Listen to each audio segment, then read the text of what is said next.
one of the first things I want to touch on is, because it's been well publicized, is how's Tony doing? Is he still sort of in the middle of treatment? Yeah, he's still going. The reason why we do the tour in stops and starts is because every so many weeks he has to go and get more treatment. But he's doing really well. I got a text from him today.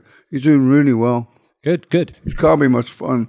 Keep going to have treatment. Yeah, no kidding. Because you get back up and then boom, they knock you back down again. He knocks the crap out of you. Yeah. It's kind of amazing that he actually went through the whole recording process while he was in the middle of treatment. And he's just done a tour as well. We did New Zealand, Japan, and Australia. How are you guys doing? You guys are good? You're excited about the album coming out? I mean, it's... Yes. Finally, we did one. We've been doing it for about 2 years, so it's going to be great when it actually comes out. Yeah, fantastic. And you guys have sat down and listened to it, and you and I were talking about it. You record it, and then you're living in it, and you're living in these songs, and then all of a sudden you hear the final product, and you're like, when the tapes I was taking from the studio, I was thinking that's okay. But then when I heard the masters, I couldn't believe how good it sounded. It was just perfect. The mix on the first 8 tracks. I haven't had a chance to really listen to the bonus tracks on that other. There's different formats of albums coming out. Yeah, it's been released in places around the world, different places, and it's already #1 there, so that's good. Was there a moment, a meeting, a conversation that sort of represented the beginning of this project that you guys can pinpoint? Okay, yeah, this is going to happen. I think my wife mentioned doing an album with Tony. I can't really remember exactly what it was. It's been such a long time ago. I mean, I think it was me and Tony at first, then the rest of everybody eventually came on. But it's been like so long ago, I can't really remember, Yeah, so there isn't one sort of significant, we all sat down in a bar in Birmingham and away we went. No. Okay, all right. I was watching some of the videos on the Black Sabbath YouTube channel, and Geezer, you made a comment on one of them that I thought was kind of funny, and maybe in a certain way it sort of sums up your guys' relationship over the years. You said, we don't have to pretend that we like each other. When you guys sat down and started working on 13, how long did it take you guys to get back into the groove? Straight away, really. We all know each other, We all grew up together, didn't we? You don't even have to think about, am I going to get on with this bloke or anything? It's just like, you get on, okay, what we doing, an album or a tour. We don't have to, we all know each other. Yeah. Was there any sort of things that you remembered from your past days?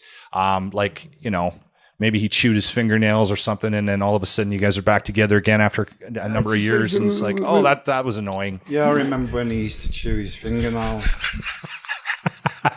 No, it's just, we started off, we were 4 guys, wanting to be in a band, and we made a record, and from that moment on, our lives were forever changed. I mean, we all lived around the corner from each other, so that doesn't happen anymore. Yeah, no kidding. What was it like working with Rick on this project? It was good.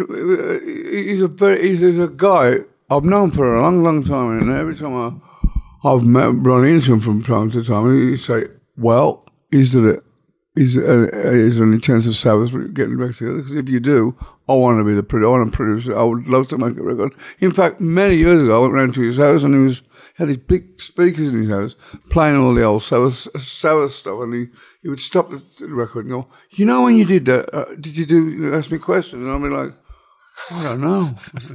The thing is, Black Sabbath is 4 guys who went to schools with each other and we know each other, and it was like a fairy tale thing. We weren't put together by some business mogul. I was in the band with Terry, Bill was in the band with Tony, and we all got together in the end. Just hanging out, trying to stay out of trouble. And then it just worked. If you'd have said to me on the first album, where do you think you'll be in 45 years' time? I would have said probably dead, it's just a long time and the reaction we've got from the 13 album is unbelievable. And I'm going, what? Because it's so natural for us to make it, to do it, that we go, It didn't seem special. It's just what we do, you know. Yeah. We didn't. People ask us questions like, "What was the difference of them in the process of doing an album now to when you finished it in '79?" I can't answer because we just do it, you know. We know each other. The unit of Black Sabbath is just an unstoppable unit, you know. Mm-hmm. The only sad thing was that Bill never did it for whatever reason. Yeah. What was it like working with Brad?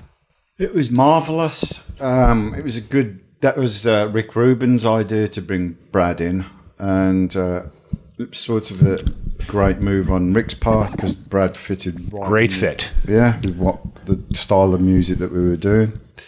Was this album, and you've kind of maybe already answered this question, but I'll throw it out again. Was this album harder or easier to make than the albums back in the 70s? Was there something about this process that made it a little longer? Because in the 70s, we used to get to about 7 or 8 songs, and that would be the album. But these days, you have to go on forever. Yeah, which is a good thing because 2 of my favourite tracks. We'd done 14 tracks. We went into the studio, and 2 of the tracks that ended up on the basic album were done just as jams in the studio. So if they hadn't kept pushing us for more stuff, we wouldn't have come up with those. Yeah. If you took 13 and you threw it into the pile with all of the first 8 Sabbath records, we'll include all 8, and you gave that to a new Sabbath listener, they would fit in quite well, and they probably wouldn't be able to pinpoint the difference between 13 and what you guys did back in the 70s, which I think may have been sort of a goal of your guys when you were putting this thing together, right? It's a lot of pressure because it's been 35 years since we were in the studio together. Mate, we did a live album together in the early part of this late 90s, 1999, and then to do a studio album, the 35. I was kind of. It's got to be great because if I've been waiting for 35 years for some band I like to do an album, and it was just okay. Yeah. But then again, I'm proven wrong on that because when we did the bluesy track on the album, I didn't really think it was going to make the album. I treated that as like a bonus track, you know, a filler. Yeah. But everybody comes to me and goes, "Why don't you do more of that?" You know, and I'm like, "You like that?" You know. Yeah. But then as it Damaged Soul with the harmonica on it. As it goes along, the album, I'm like, wow, it fits so perfectly. And Rick Rubin was all along the way was saying to us, "Don't think heavy metal. Think about the first album." I'm going, what's he talking about? Because we originally were a blues jazz band, you know. Yeah. And we progressed from that to a heavy rock, you know. So the first album had that bluesy overtone. Yeah. Black Sabbath has always touched on darker themes lyrically, war, drugs, religion, and 13 is no exception. I'm curious, though, was there an underlying theme on the album, Geezer? No, it's just the same stuff.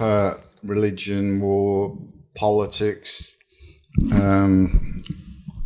philosophy, all kinds of different things. Because everybody, we leave all the love stuff to the pop stars. So.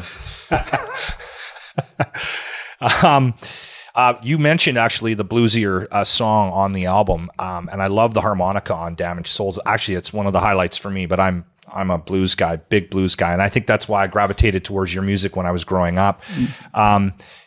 Do you think, comparatively speaking to the work that you guys did back in the 70s, is this album, is 13, is it bluesier than some of the stuff that you guys used to do? Oh, yeah, that's what Rick Rubin was going for. And I just said earlier on, it's, I didn't know, because we don't go, let's do a blues track, let's do a heavy rock. We just do what feels good for us, what feels nice stuff to play or work with. And it's just what we are, you know. I mean, we just naturally make this sound together, you know. Did you? Do you have a favorite track on the album, you guys? I like it depends what mood I'm in. It's a well-rounded album. It's got high and lows. I like God Is Dead. I like a lot of the tracks. For most of the tracks, I think I like all of them. You know, The album is a well mapped out album. Yeah, it's a fantastic record through and through. A lot of longer songs, so not a lot of thought put into to singles. We never releases. have. We've never ever gone, oh, let's do a 3.5 minute song. When Paranoid was written, it was like a filler track for the album was going to be called War Pigs, hence the pink guys in pink leotards. but then it was a hit single, and we never. It's impossible for us to go, oh no, let's write a single. We don't write singles. We just do music, I'm not a big fan of this type of question, but I wanted to put it in here for you guys. And the reason I'm not a fan of this type of question is because I don't live my life in regret. I don't look back and go, I regret this. But so this is sort of a regret themed question. If you could go back in time and change something, we'll start with you, Geezer. Career or personal, is there one thing that you would change? Get an accountant. Ozzy? Good question. I don't like asking these kind of questions because it is what it is, and for whatever reason, whoever put me on this earth made it. My life has been such an amazing journey. I mean, from my early life to what it is now. If you'd have said to me when I was 10 years old, 15 years old, what life had in store for me, I would never believe it. I'm blessed with having a great family, grandchildren, a wife that I adore. I'm sober today. I don't do drugs. I don't do alcohol. I don't do cigarettes anymore. I mean, I've come through all that shit, and I'm still making music. So at the age of 65, I've got a blessed life. I don't have that many. We all have regrets, but it's part of the journey, Mm-hmm. All experiences make you who you are. Exactly. Yeah. Yeah, and that's why I have trouble with that question, because you wouldn't be here if you hadn't gone through what you went through. If we'd have had a good accountant in the 70s, we'd have probably all retired or died from too much cocaine or something. There's another quote that I want to throw at you here. This one's yours, Ozzy. This Black Sabbath album is quite possibly the most important of my career. Well, yeah, I mean, that's what I just said earlier on. After waiting 35 years, it would have been like, well, it's for the three guys from Sabbath, but it hasn't got the same magic as it used to have. I didn't want to make an okay album. And when I said it's probably the most important album in my career, that's what I meant. It had to be great. And so, I make records for me first. If I don't, and so my liking is not necessarily Geezer's liking. It's like, but when you got someone like Rick Rubin, you got to put your trust in his ability to make a great album. And at first, when he put my selection for the actual album out of the 16 songs were kind of different, but then Rick Rubin had a game plan and he knew what he wanted, and he put the bluesy tracks on. He put the Planet Caravan kind of track on. Yeah, and it's a good all-round album. It's like the first four albums. It is a very good representation of what you guys did, I think. Because we always try to have a varied album instead of like everything being. A lot of the albums these days, you put track one on, and the whole album sounds like track one. Yeah, it's just no variation. Yeah, and we've always liked to mix it up a bit. Hardcore Sabbath fans are going to love this album. I also think you're going to start seeing more kids walking around in Sabbath t-shirts. But I'm curious, do you think Bill will like this record? Ask Bill. It's a good question. It's true. I tell you, I said, ask Bill. I hope he do. But it's got to be. I don't want to talking about it, Bill, because I don't want to say. I don't know yes or no. Ask Bill. I don't know the answer. Okay. I mean, it would have been great for him to be on board for the album, but I guess it just didn't work out. Who's Loner about? It's Ozzy came up with the title, and I based it around an alien living among us, and people don't realise he's an alien, but he's collecting information about life on Earth, but keeps himself to himself, and people think he's just a weirdo that doesn't talk to anyone. And tell me about the final track, Dear Father, on the album. That's about paedophile priests, which was been going on and on. The Catholic Church has always condemned us. So we've sort of condemned all these hypocritical Christians and Catholic priests and everything. So we've got our revenge. Sabbath is a family, but you guys all also have families, obviously. How is everybody in your own families reacting to the album and the fact that Sabbath is back together again? My son is he keeps me informed what the younger people are like, and he said to me the other day, he says, "Do you know that blues track is the best track on the album?" I'm like, "You think so?" So I mean, I don't always know what the people want. I don't go to the clubs anymore. I don't listen to the top 10 on the heavy metal channels or whatever. Yeah. I just do music, it's quite enlightening when he gives me some advice. It's great. It's a great record. It is fantastic.